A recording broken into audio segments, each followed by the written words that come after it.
Hello, everybody. How is it going? My name is Kendrick or Kendo, whichever you prefer, and welcome to another episode of Kobold Chats. It's Friday, once again, the end of our week, middle of our day of that week, and I get to do my favorite thing, talk about Kobold Press with all of you. Hope you're all are having a good start of your weekend or end of your week. Maybe you're at work, maybe you're having lunch, whatever it is. Yeah, I guess in other places, yeah, it's lunch. I keep forgetting since I moved to the East Coast, I'm an hour later than I used to be, and so now it just like feels later in the day. But like for a lot of people, it's still about noon, afternoonish. So, hope you're having a good whatever time of the day it is for you. Because we got some stuff we're going to talk about. We're going to keep making this dungeon. I've been having a great time making the Enclave. This is, man, Campaign Builder Dungeons and Ruins really makes it so simple to like start putting together a dungeon. Because I'm going to be so honest with you all.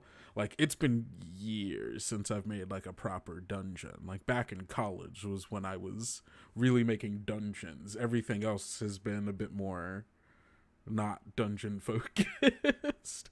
It's been really refreshing and like cool to like think a space out. And I think since then actually I've really gathered a lot more like appreciation for like mapping out dungeons, both like in like ttrpgs but also like video games. Like I think since the last time I was really making maps, I've gotten into like Dark Souls and played like through more like classic like Legend of Zelda games. So like I have more thoughts about dungeons and like how they're kind of put together. So that's been helpful, but like the book itself has been like really good about taking me step by step by step of like making this, and like it's super cool. I really want to run this dungeon actually. Who knows? So, yeah, we got some stuff we got to talk about before we go map out dungeons. So let's go check that out. Yeah. So first things first. I pressed the wrong one. The Tales of the Valiant Player's Guide 2. It's so close. It's right around the corner. Like we are 11 days. We are 11 days, a little bit less than 2 weeks away from the Kickstarter launch of the Tales of the Valiant Player's Guide 2. And guys, I'm so excited. I've already done my like talks with some of the designers, talking about like their like the things that they added to the game, added to the player's guide too, so we could have scouting party throughout the run of the Kickstarter. And it's so much. It's so juicy. There's so much. There's too much. That's why we're doing scouting party. So if you want to be informed, if you want to stay updated for the launch of it, so day one, for a fact you're gonna have a nice little spot for the Tales of the Valiant Player's Guide 2 on your bookshelf. Go get notified. The link is in all of the chats, and if you're watching the VOD, hey, guess what? It's in the description. So you can go check those out whenever you want. It's I can't wait for the launch week so that we can go through the preview PDF, because that's going to be good. And then of course we're going to have some of the designers coming on. I've already talked to Celeste and Sarah Madsen about coming on, so it's going to be really good. I'm going to see if I can get a few more. We're going to have one of our Kobold Creates people on, who's going to be going through some of the stuff with me as well, so it should be a blast. Okay, so that's that. Next up, we have More Prepared. Yes, that's right. The book that brought you a bunch of I think in the Prepared book, I think it's like 30-ish adventures, somewhere around that. like just a book full of adventures that you could either find a way to string together, or you can run them as a bunch of one shots. Whatever it is, the prepared books have always got you. And guess what? We've gotten more prepared. Yes, you can go get more prepared right now on the Kobold Press store, and I think also Drive Through RPG. Unsure. It might be on Drive Through RPG right now. It might not. Regardless, you can go get it on the Kobold Press store. I just dropped the link for it in the it's in the description, and it's also in the chats. But you can get that PDF for $20 for $19.99, and if you want the hardcover, hey, the $39.99, or you can get both of them. And it is this art, first of all, so cool. Why does it look like a xenomorph? I kind of love that it looks a little bit like a xenomorph. It's so strange. I don't know what adventure it is in the book, but it should. But yes, this a bunch of these. I think there are over 30. Actually, let's read through this and then we'll get there. So. Adventure is ready, even when you're not. Did game night sneak up on you again? Are your players ignoring your carefully laid plots to follow their new favorite NPC around? More Prepared is here with plenty of solutions to your problem. These 30 low-prep one-shot adventures for the Tales of the Valiant and 5th edition RPGs fit seamlessly into your campaign. Adventurers will rescue survivors in the heart of a malfunctioning magical prison, travel the Whitewater through a subterranean war zone, save a wedding from a crashing bronze dragon, explore a crumbling village with a serious doll problem, confront the delightfully mischievous daughter of Dib, and much more. This collection also includes detailed maps from cartographer Tommy Salama, featuring adventures for levels 1 through 15. More Prepared is the ultimate collection to turn your next no-prep game night into a legendary success. You can always be more prepared. Oh, this is so good. And I know a bunch of these were also written by some of our fellow kobolds. I know Zach has one in there. I think Dot has one in there as well. So that is, hey, you can go get that right now. We'll definitely be looking over this PDF soon, probably next week, I imagine. Well, hold on, wait. Yeah, I could do that next week. Yeah. All right. So, yeah, definitely go get More Prepared wherever it is you get your stuff. And that should be the Kobold Press store. That's where you should get your stuff, I think. Awesome. Well, it's that time of day. We got to talk about the blog. And earlier this week, there was another blog post giving us just a few more new subclasses for Tales of the Valiant. This time, specifically, it's for the Warlock and the Wizard. So let's check it out.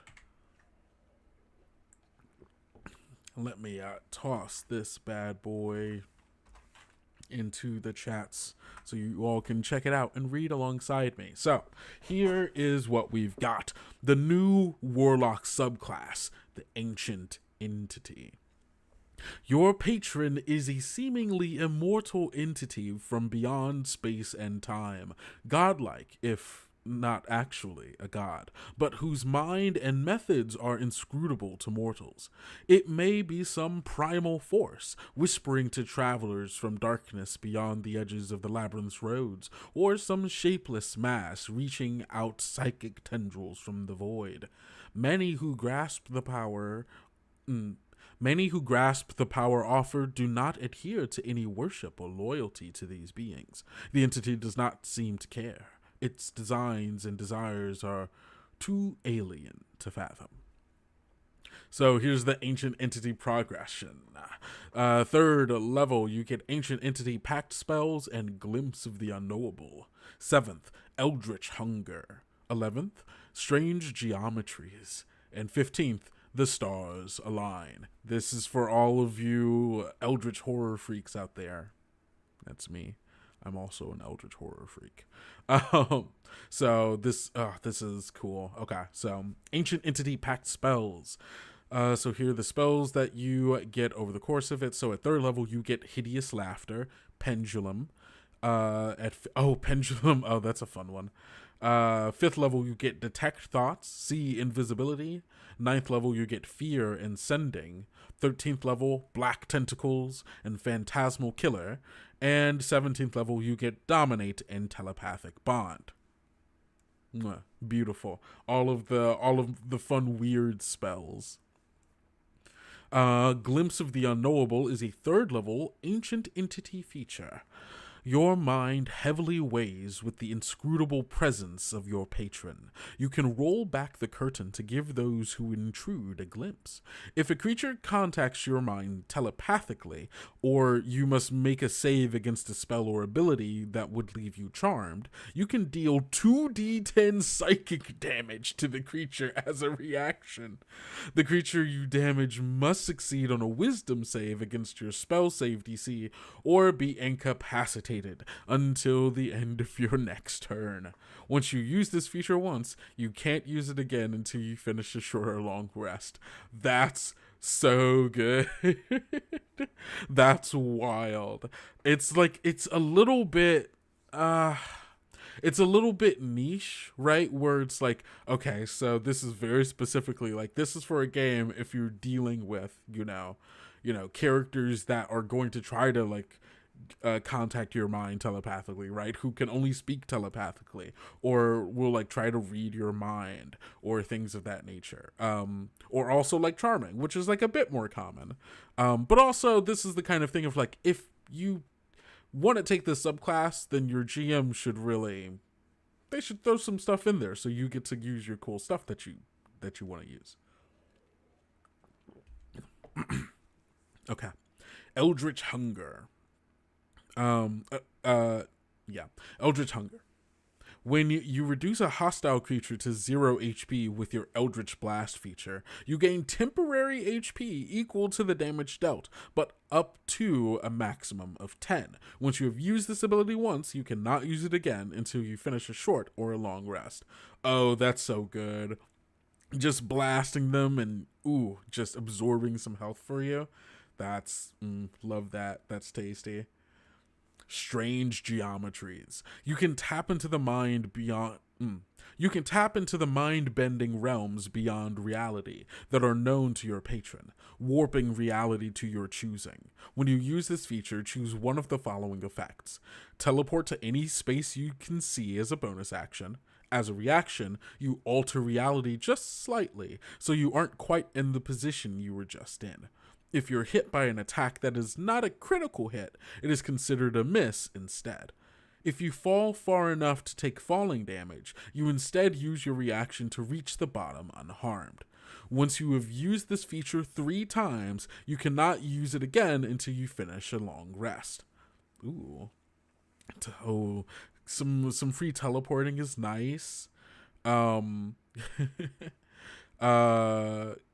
You can alter reality to make something a miss, and then you can also just like float down to the bottom. All of those are just kind of, they feel very mind flayery in a way. There's I don't know, something, it feels very eldritch, right? Which is what it's supposed to be. The stars align. Once the stars are right, all comes to pass as prophesized. When initiative is rolled, you can choose the order in which you, your allies, and any other creature, including enemies, act during the combat round.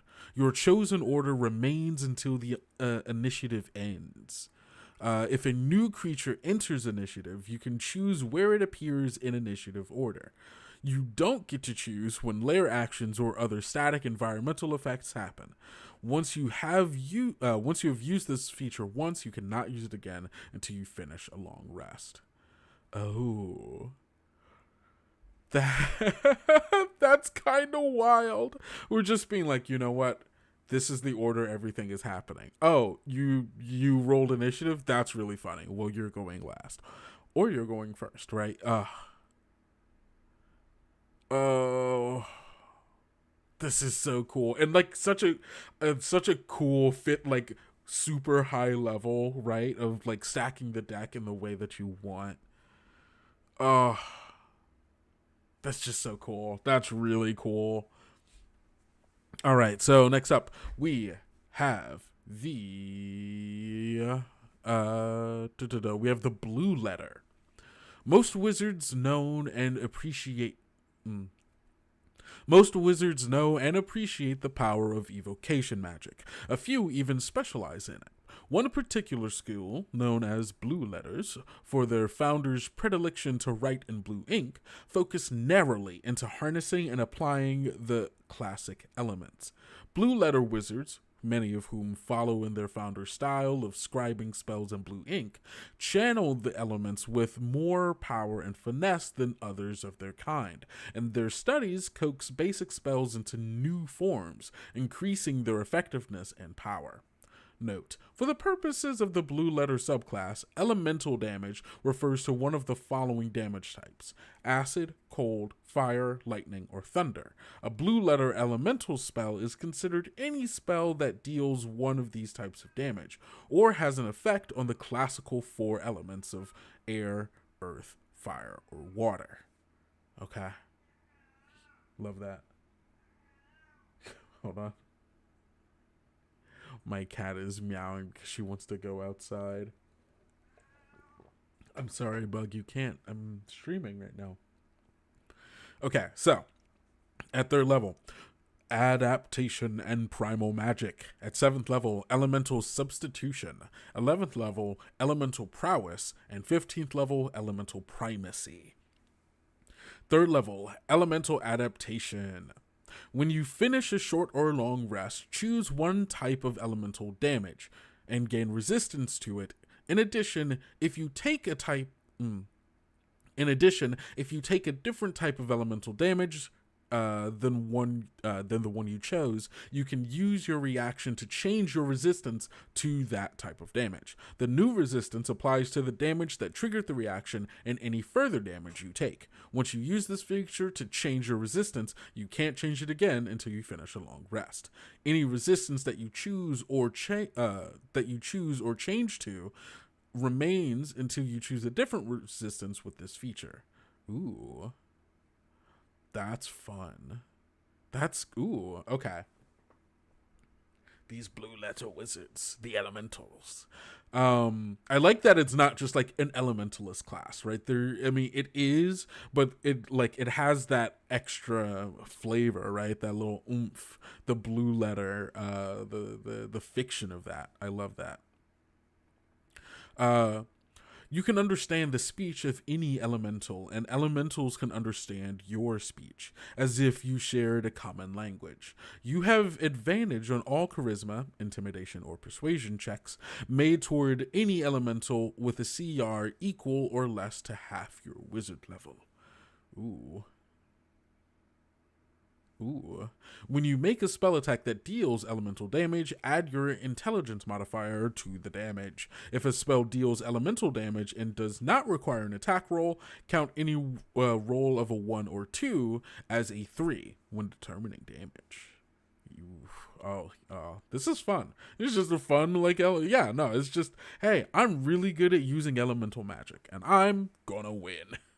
Elemental substitution. I think I know what this is gonna be.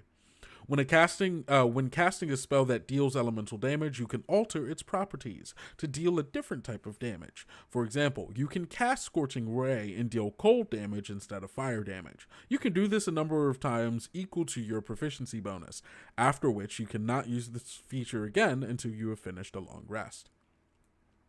Elemental Prowess, 11th level. You can choose one type of elemental damage when you finish a short or long rest. When you deal damage of that type with your spells or any magic item, you ignore the target creature's resistance. In addition, elementals you conjure have at least 75% of the maximum possible hit points for their type. Ooh.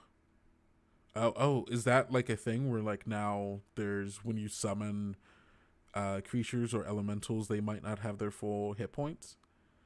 I think that's actually, I kind of like that because that prevents someone just like summoning like really huge thing that can just soak up a bunch of damage, right? Like, okay, that's cool. That's dope, actually. I like that a lot. Elemental primacy. All the elemental damage ignores resistance. Choose one type of elemental damage when you finish a long rest.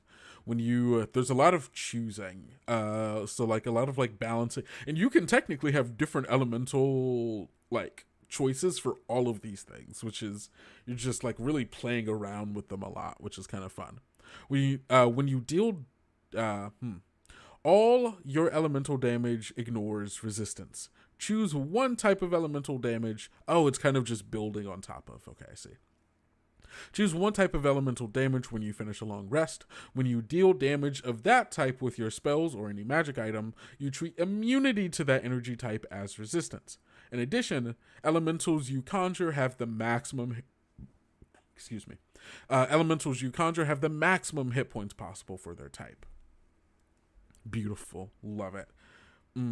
Amazing. Thank you, Jeff Lee, for creating just some sick. I love the blue letter, like the fantasy of it, the fiction of it. I also love being an Eldritch Horrors warlock. So all of that's good with me, I think. If you want to throw those into your game, hey, guess what? All you have to do is find it on the Kobold Press blog. The link I've already posted, because we've got so much cool stuff. We got new stuff coming out almost every single day. What is this? The Splode Bold? Just an exploding kobold with magic. Thank you, Mike Wellum. Everything I know about economics. See, there's just so many cool things that you all can find in there. So go 100%. Please, please, please check out the Kobold Press blog. All right, gang.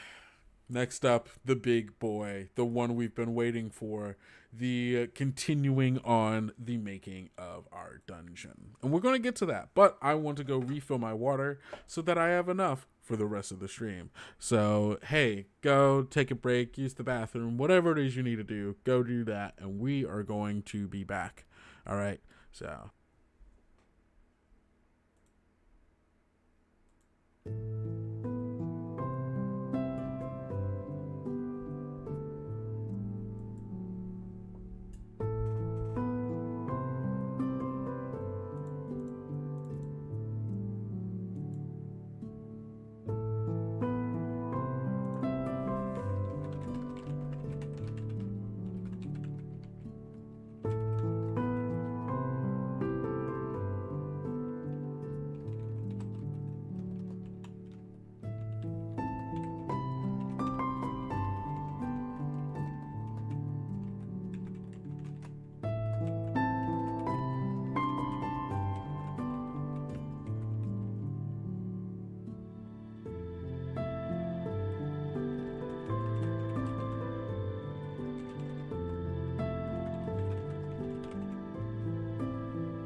All right, everybody, we are back.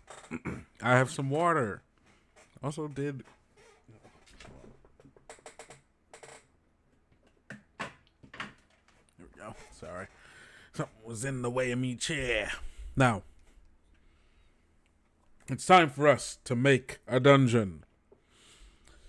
We are still creating the Enclave, this fungal sentient dungeon built into a, grown out of a dead giant tree, which is so cool.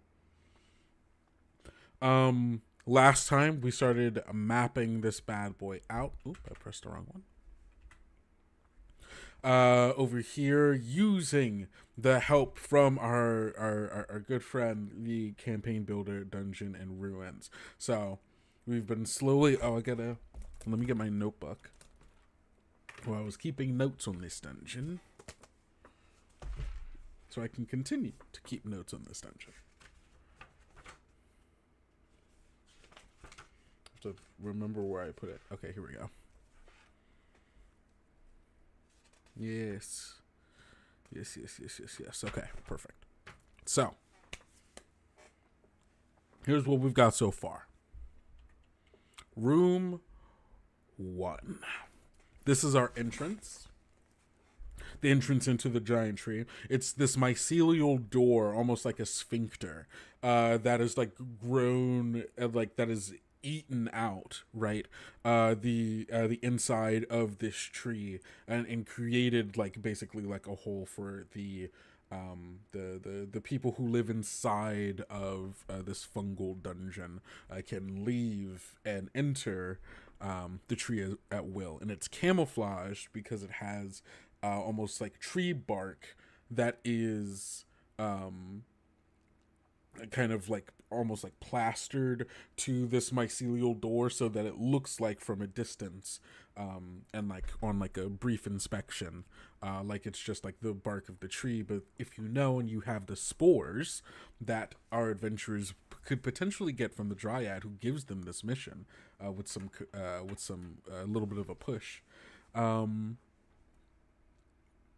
to be able to interact with the many minds of the fungal inhabitants, or the fungal ancestors who control the structure, the body of this mycelial dungeon, and using the spores could basically learn hey, there's something going wrong, we need your help. And it would make a lot of the things inside way easier. It actually makes the dungeon so much easier to traverse, but also it becomes a different kind of adventure, right? And maybe that's how I think about designing this, right? Where it's if you go this extra step and you're able to convince the Dryad of giving you spores at the very start of the mission, it becomes a very different thing, right? Where it goes from this exploration, oh man, we're figuring out all of these new things and having to go through all these different dangers, right? To you're keyed into the mystery from the get-go, and it becomes more of a espionage, we need to sneak through here without getting caught, or how do we use the dungeon against to our own benefit. So it becomes a very different kind of mission, whichever way you go with that, which I think is kind of interesting.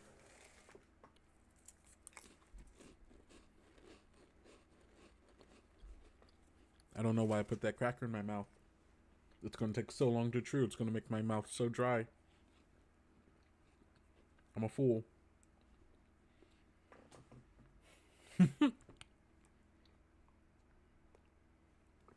Okay, so entrance. Mycelial door. Skill challenge to find and open the door.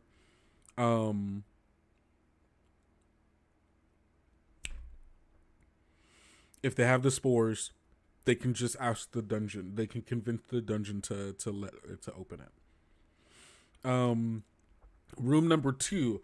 As you get into this tree, you're starting to go up a little bit. There's a secret passageway that one would have to squeeze through the mycelial folds of this dungeon to get into what is basically a security room, where there are bioluminescent mushrooms that are basically acting like silent alarms, saying like that map out the rest of the dungeon, so you could see where people are, and maybe based off the color, like, is this like, what kind of person is this, right? Is this like an intruder? Is this someone that the dungeon itself knows? So on and so forth.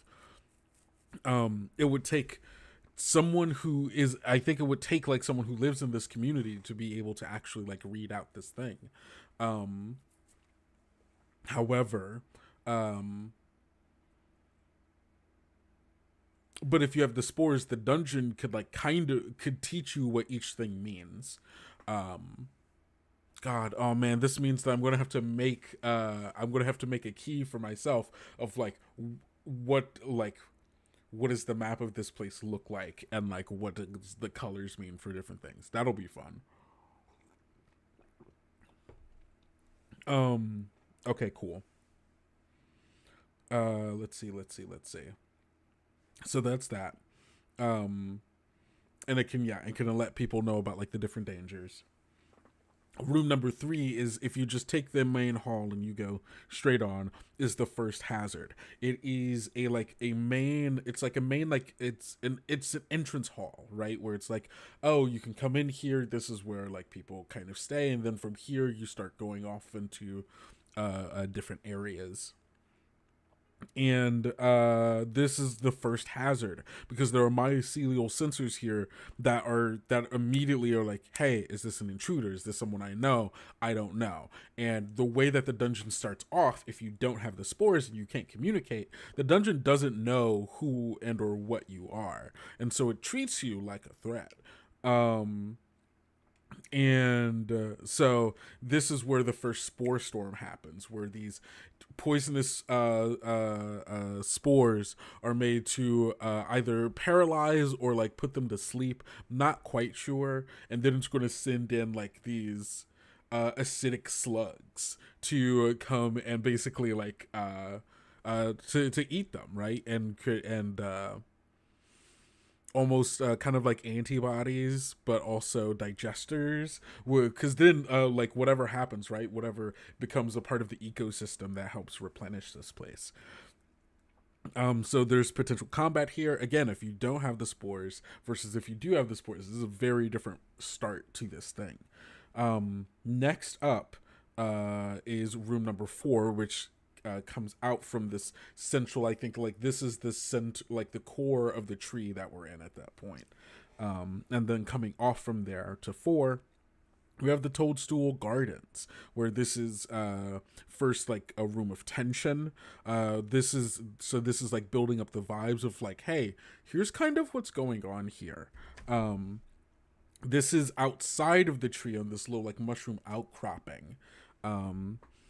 There is some skull blooms, which are they are not the myconoids, but they are like other humanoids and such that have taken on spores unto themselves and like grew them as like both like hey, you're a part of this community now, and it's like also a way to like connect them telepathically to the other myconids, but it's also like, hey, if you're saying you want to be a part of this community, you are also committing that like once you die, you will die and become a part of like the soil and such, which is kind of cool.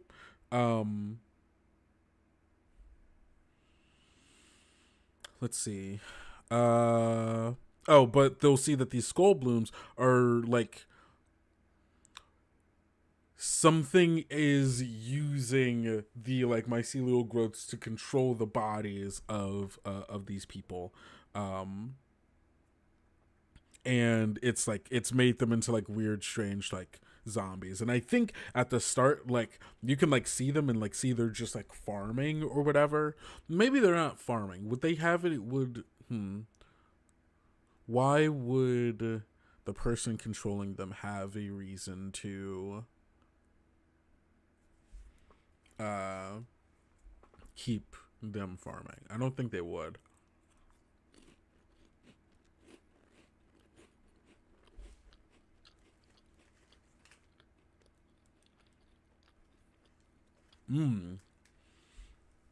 What if they're destroying the farms? What if the person controlling them is having them destroy the farms as an act of cruelty?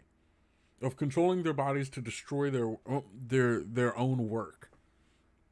As like a pure just spite and hate. Just hateful. That sucks. But it's kind of interesting in a way. Because they're like, you can't get them to I don't think there's a way to get them to like get back into the control of their body. If you had like telepathy or something, you could read their minds. You could maybe communicate with them. Because I don't think they have control of their mouths and such. But I think like insight checks or whatever, you can see like these people are in distress and they are conscious.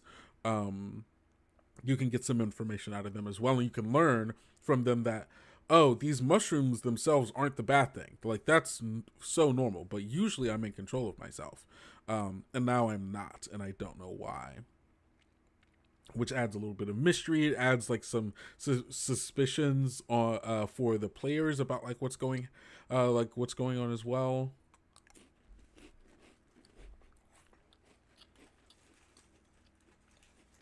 Some interesting stuff here.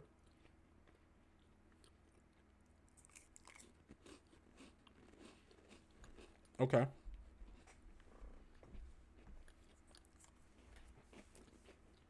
I'm just going to write that down.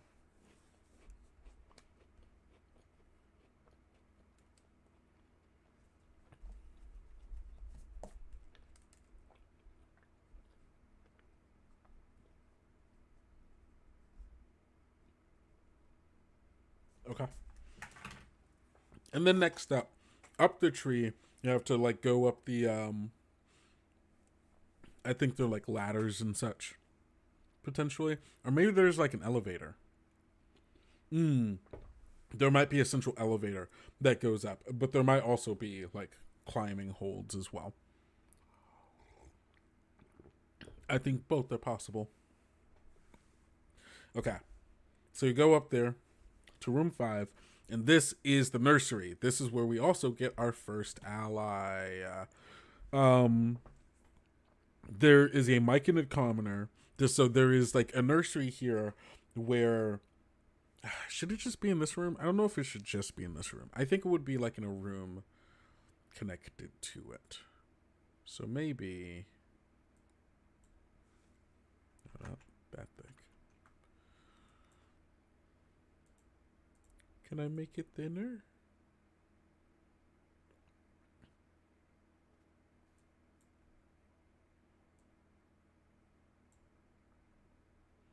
Okay. But I don't want it in pen.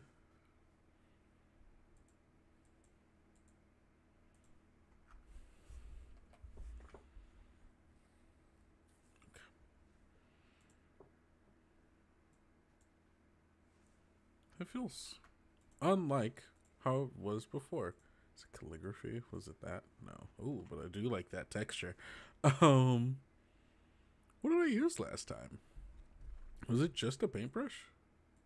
No, that's too big. I'm gonna be so honest. I don't remember what tool I was using last time. Pencil? Yeah, there it is. There we go. My bad boy, the pencil. All right. So this is going to be... I think this is going to be room 6. Room 6 is the nursery.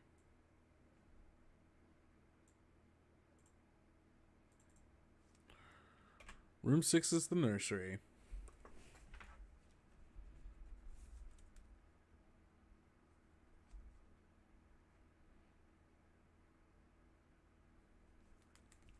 I'm going to have to figure out what room 5 is then. What is room 5? Oh, yeah, wait. Wasn't there a... Yeah, I can... Okay, yeah. So, let's go back to our good friend, the campaign builder, Dungeon and Ruins. And I have to roll a D100. here we go.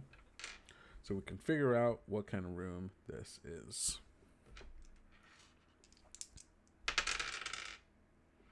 Rolled a 92. Waste. Interesting. What would waste mean here? I don't know if waste makes sense here. It's like kind of a central room where you're leaving like the main quarters. You're going up here.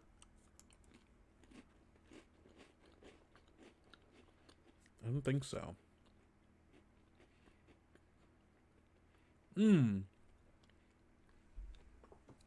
How about worship? Because I was thinking that I feel like the mushrooms, outside of like their ancestral like kind of worship and such, might also revere this tree as a god or some kind of dead god that has given its body to them, for like as like a home.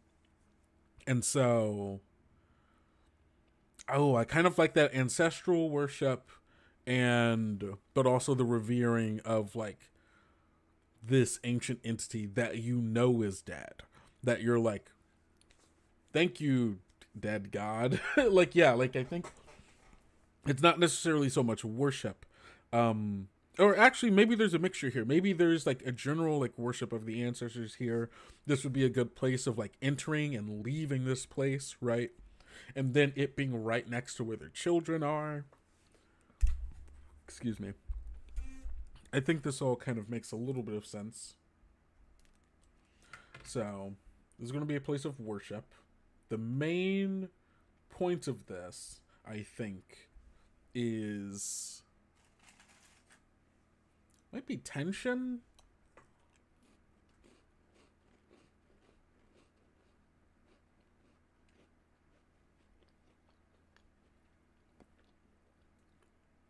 It might be research or investigation.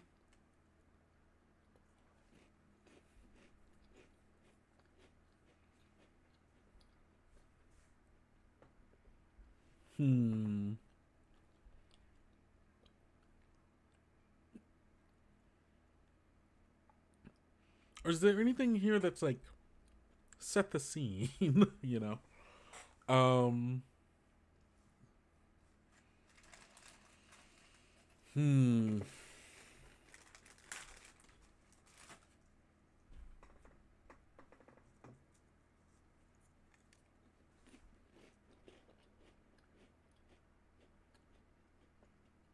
Or maybe there's a puzzle here.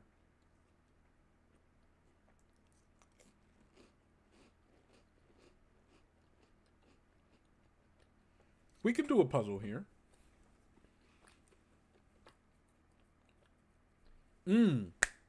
What if 6 is a locked room? And you need to complete a puzzle in 5 to open it. And the Myconid we find in there is not just a Myconid commoner. It's a Myconid priest. Okay.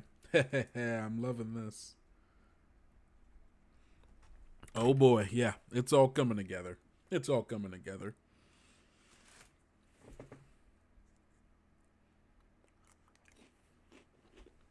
So this is a place of worship. It's a puzzle encounter. And I'm going to be honest, I'm not the best at puzzles. Or making interesting puzzles, I guess. I'm not sure. I don't make a lot of puzzles. But guess what? There's a chapter in here about making puzzles.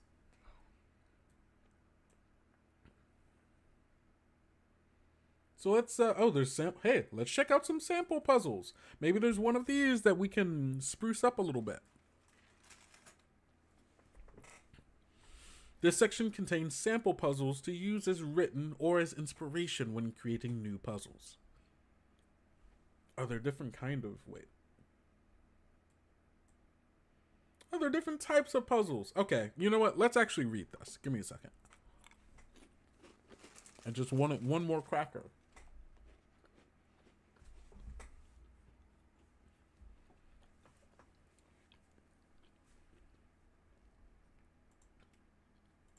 Okay, cool.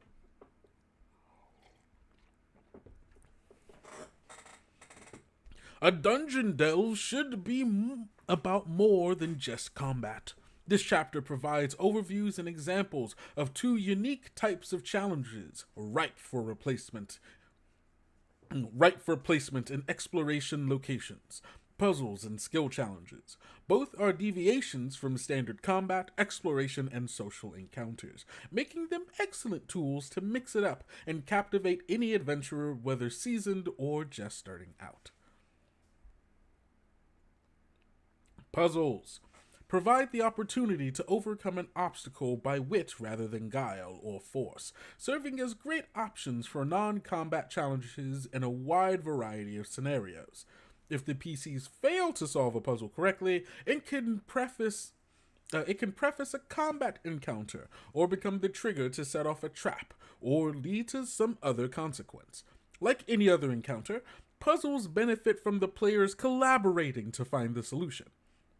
Not all players enjoy puzzles during role-playing sessions, though, for they can blur the line between PC knowledge and player knowledge, which breaks some players' suspension of belief. So use puzzles sparingly, unless a gaming group especially enjoys them. If puzzles merely cause frustrations at the table, it's best to avoid them.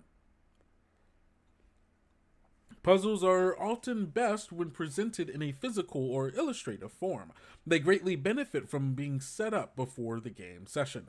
Consider including a puzzle in an adventure for the following reasons: as the method to unlock a secret passage. That's what we're doing! To encourage teamwork or party cohesion. To hide a secret within easy reach. Using puzzles. Puzzles are a fantastic challenge to add to the mix of typical game routine, especially in dungeons. Each includes key information to ensure the best experience when running it. So here's the type of puzzles. Puzzles are categorized as logic, cryptic, riddle, pattern guessing, or mechanical. Trying a variety of types can highlight the kind of puzzles the players most enjoy. Logic puzzles require solvers to deduce relationships between numbers, facts, objects, or similar elements based on a selection of clues or well-defined rules. Puzzles of this type often use grids. Examples include Sudoku, nonograms, and zebra puzzles. I don't know what a zebra puzzle is. Cryptic. Cryptic puzzles usually pose a coded word or phrase that must be decrypted based on a series of clues. Riddle. Riddles are intentionally baffling or misleading, questions that require interpretation to be solved. These puzzles often use poetic language to hint at a one-word answer. Pattern guessing. Pattern guessing puzzles can be a bit challenging to define, but serve as a good catch-all category for challenges that involve recognizing patterns in existing information to correctly identify or infer missing information. Often these patterns take the form of logical sequences or groupings of numbers that mathematically relate to one another. Mechanical. Mechanical puzzles involve manipulating distinct pieces to construct or deconstruct a larger whole. Examples include jigsaw puzzles, puzzle boxes, or tangrams. Description. Each sample puzzle includes information in italics. Okay, so yeah, here we go. So here are the different things here, right? And so as we're reading it, it's just letting us know the different stuff.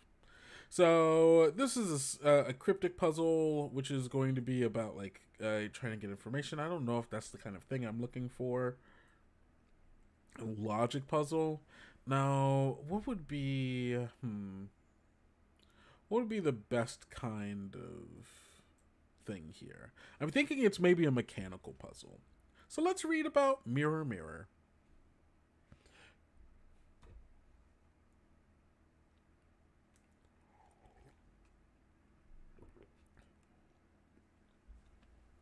Mirror Mirror is a mechanical puzzle. You see an empty mirror frame. Hold on, wait, I'm just going to zoom in on this so I can see better. You see an empty mirror frame. Several geometric shards of glass lie in a pile at the base of the frame. Perhaps you can place the pieces back in the frame to reassemble the shattered object. This puzzle is a tangram, a type of puzzle commonly given to children in school. Solving a tangram requires finding a way to fit a standard set of 7 pieces into a larger outline shape. Oh, this is going to be like an actual, like I'm going to need a real puzzle for this. I don't think so. Oh yeah. Oh, this is. Oh, I've seen a tangram. Okay, yeah, I've seen that before. What would be the best one then?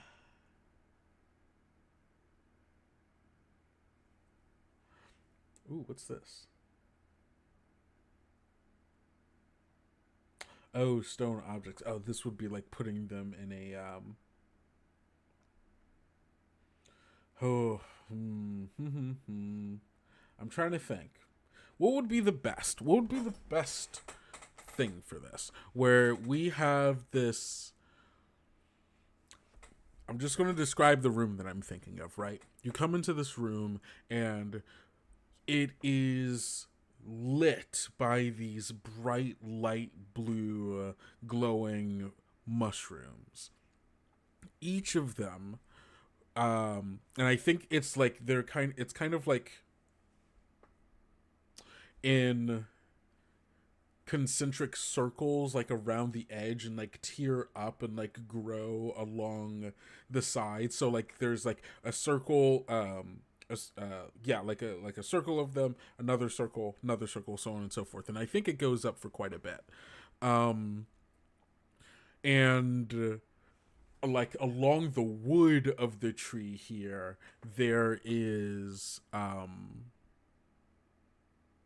like etchings, carvings depicting like, you know, just like very like sacred images that I think slowly come into like towards a center point that you're like that like you come in and like this is like the focal point of the room, where it's this like large wooden statue depicting like a representation of the god that this tree used to be. And within this there has to be a puzzle. Elemental mushrooms, cold, blue, hot, red, etc. No, these are like, no, these mushrooms are, I believe, pieces of the former spore lords that lived here. Like these are like, they died, their bodies are given back into the body of the sentient fungal dungeon, and like a piece of them is taken to like spore and proliferate in this garden of the dead. And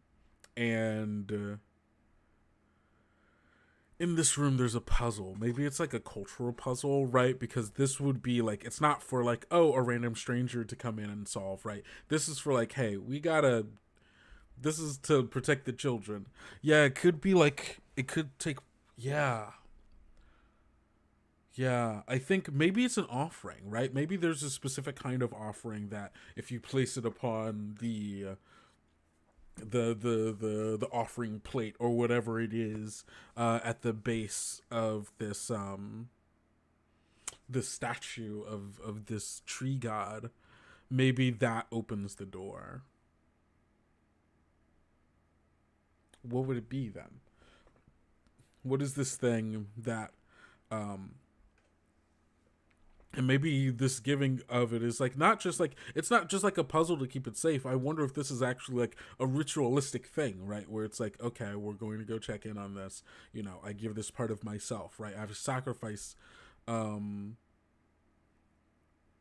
yeah, I'm sacrificing this part of myself, um, as like this like religious like necessity, right? To in order to take care of these things. And maybe again different like things open up different doors. So I wonder if coming off of 5 here, there is multiple rooms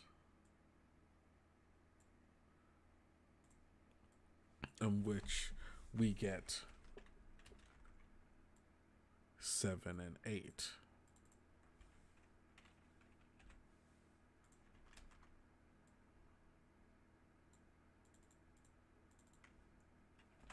So we know there's at least a room 7 and 8.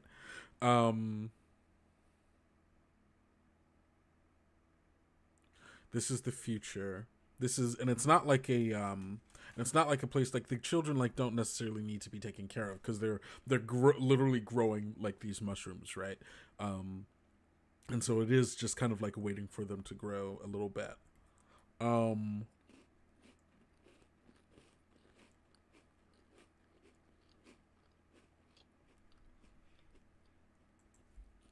thinking.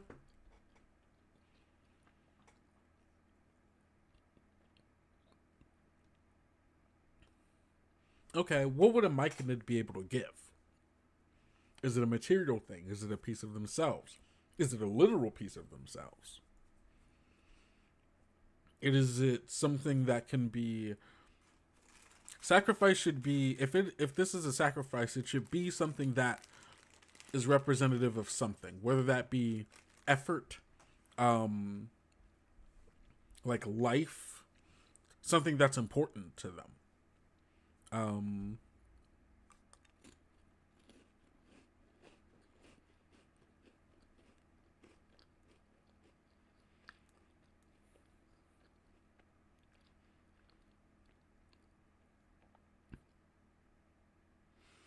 God, what could it be? I'm trying to figure out if there's an answer that isn't like a piece of their body, right?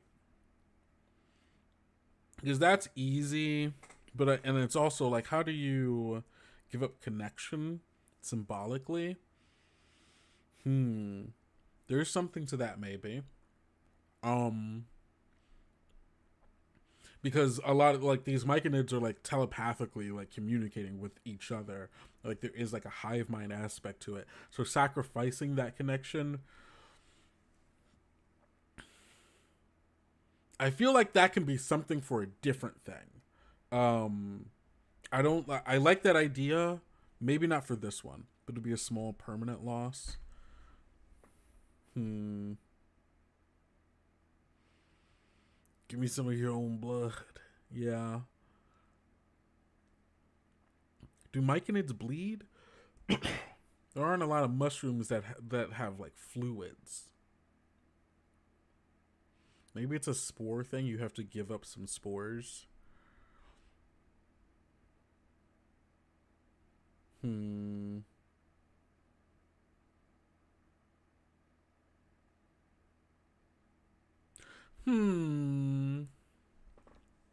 I wonder.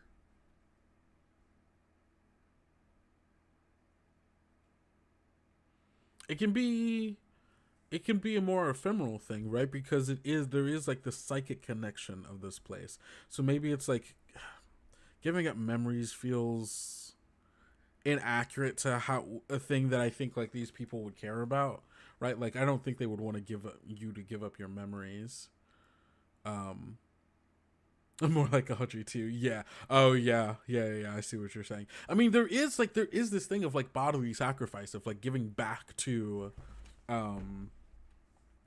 yeah, maybe that is what it is. Maybe that's the simplest answer. It was blood, right? Give up some of this part of yourself, right?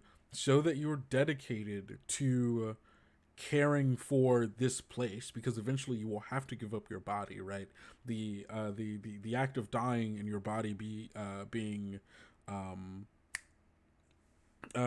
being decomposed and reinvigorating the ecosystem and like allowing for like continual growth is like, that's a good thing. And so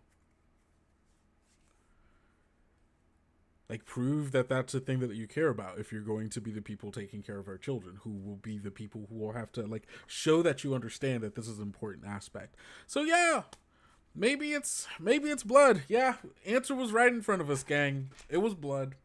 Should have gone with my gut instinct, but I'm glad that we did the full thought process, so we knew that it made sense. So we knew that it would make sense. Okay, cool. So so room number 5, we have a puzzle. Sacrifice part of themselves Which actually I don't know if it needs to be blood necessarily. I think it's like just to sacrifice some part of yourself, which could be hair, could be a nail, could be, you know, a lot of different things, right? But it has to be a meaningful thing that like you care about, like something, right? Like something that's like important, an important part of who you are and your identity, I think. So like blood, hair can be that for some people, things of that nature.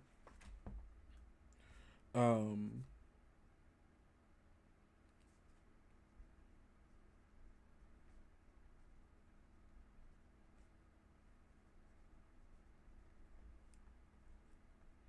Pastures will cost an arm or leg, maybe an eye. I mean, it could be if that's what you were willing to sacrifice. And then for other like non like for feathered people or like furred people, that could be fur, a claw. Like there's so many things that it could be, right? Feathers.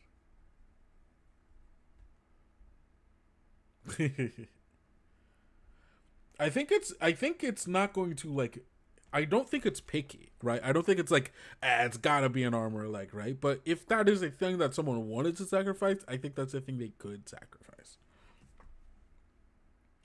Um Opens door to room 6. Blah, blah, blah. Cool. All right. So now we also know we got rooms 7 and 8. So let's figure out what those bad boys are. Mapping dungeons. Da da da da. All right. Got my die. Rolled a 71. Been rolling a lot of 70, like 1 something. Rituals. Okay. Yeah. Yeah, I like that for 7. So just off of room 7 this is a place for rituals. Rituals.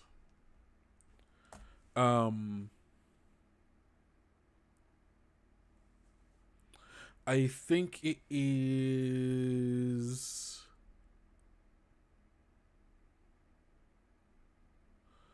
I'm thinking, what kind of ritual this is this? This can be like, okay, this is the garden where we lay people to rest. I think that might be what it is. And I think there's just like this almost like compost heap, right? Of of like the dead, but it's not like, if for us it would be like just like a pile of bodies and dirt and manure and all of these things, and it's like, oh, that feels kind of gross. But for them, like, no, this is it, this is what death is. And there's a beauty in that, because then it goes back and reinvigorates everything. So yeah, I think it's a compost heap.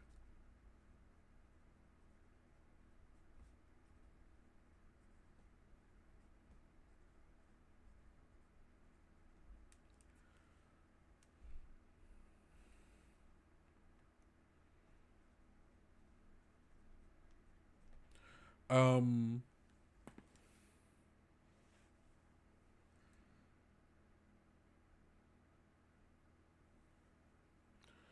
okay, compost heap of bodies currently being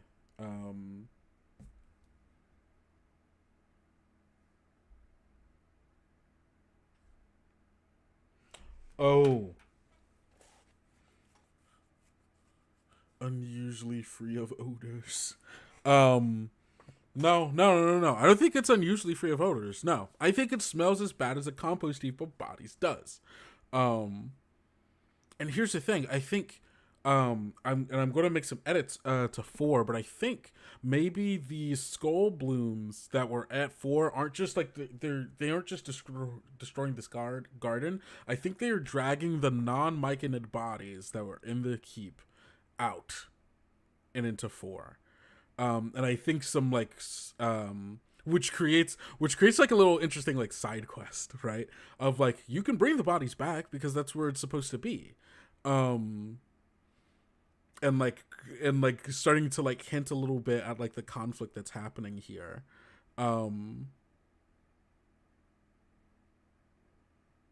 Okay. Yeah, I'm gonna make some changes. Because yeah, I think the main thing of this so if you haven't been here for the previous things, here's what the major conflict here is happening. In this Myconid like community, the Spore Lord is like the leader of the community, and they connect with all of the previous Spore Lords whose minds have been absorbed into the mycolid like mushroom flesh of this dungeon, and like also all of those minds are the things that are kind of controlling and protecting the actual like physical space of the dungeon. And the current Spore Lord is currently being controlled by one of the older Spore Lords who disagrees with the way that he's been running the thing. Because more recently, more the Myconid Spore Lords have been open to like, hey, we've like, I think there was like maybe a war or something that happened, and like there was they took in non-Myconid people into this community, and as a part of that they were like, okay, hey, culture yada yada. Basically, like they ended up assimilating into this culture and had sport themselves with mushrooms. They are non-Myconid people, and now more non-Myconid people are allowed to be here, right? As long as they're like spored and like they like are agreeing like, hey, this is what it means to be a part of this community.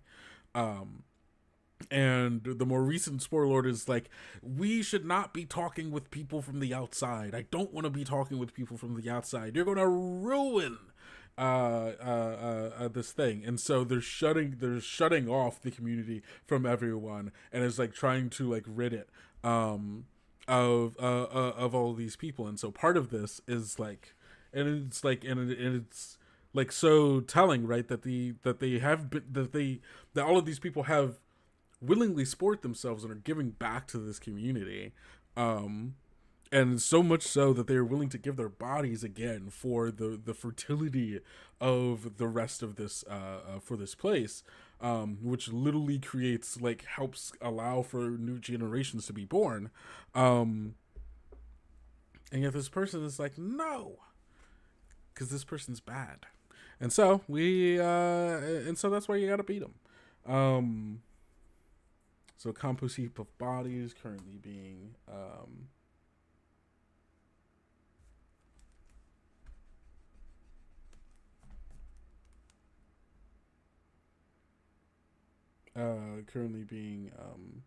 what's it called? Thornwall themselves in. Yeah, basically. Composted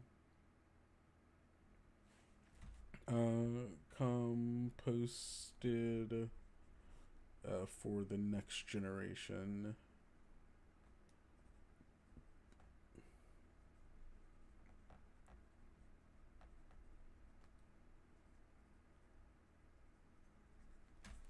Okay, cool. So that's that.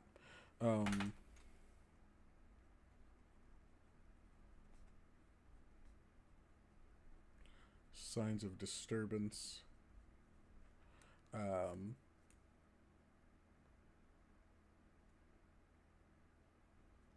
Skull Bloom guards.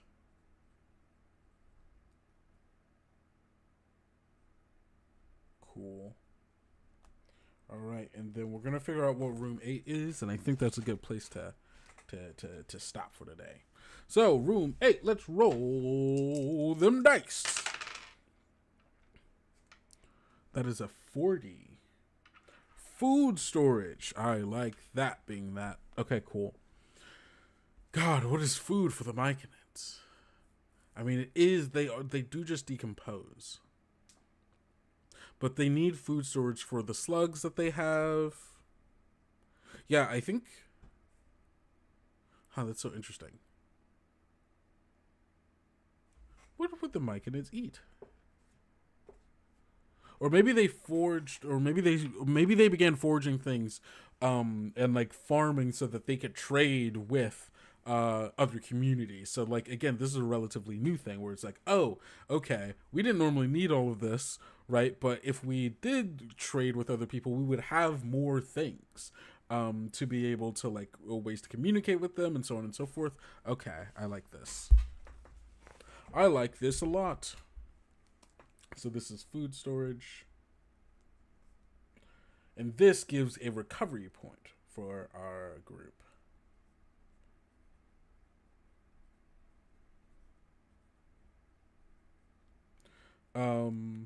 If they wanted to rest in here, they certainly could. There's food here, so.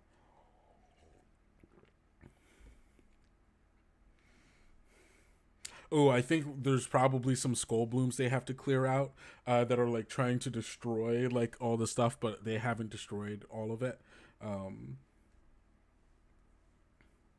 Food storage, recovery point, skull blooms, destroying. Oh yeah, maybe there aren't. Yeah, there's signs of disturbance in the other room because now the ones that went in there are in food storage.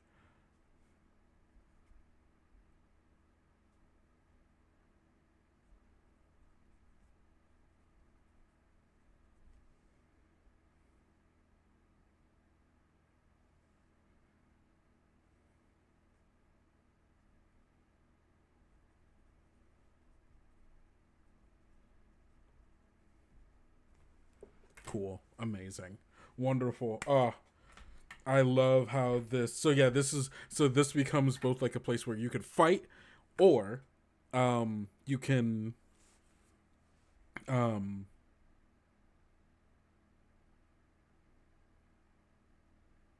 what was I saying? Where you can fight them in food storage. And I think this is why the nursery is currently locked. I think the priests locked themselves in there because of, you know, their fear of like, oh man, they've been taking people like out of the compost. They're destroying our food and trade goods storage. Yeah, this is good. Okay, I love this. Bam. Hey gang, this is a sick dungeon and like a very interesting story that's slowly like kind of coming out of this as well. I'm gonna have to run this for sure. I kind of love this.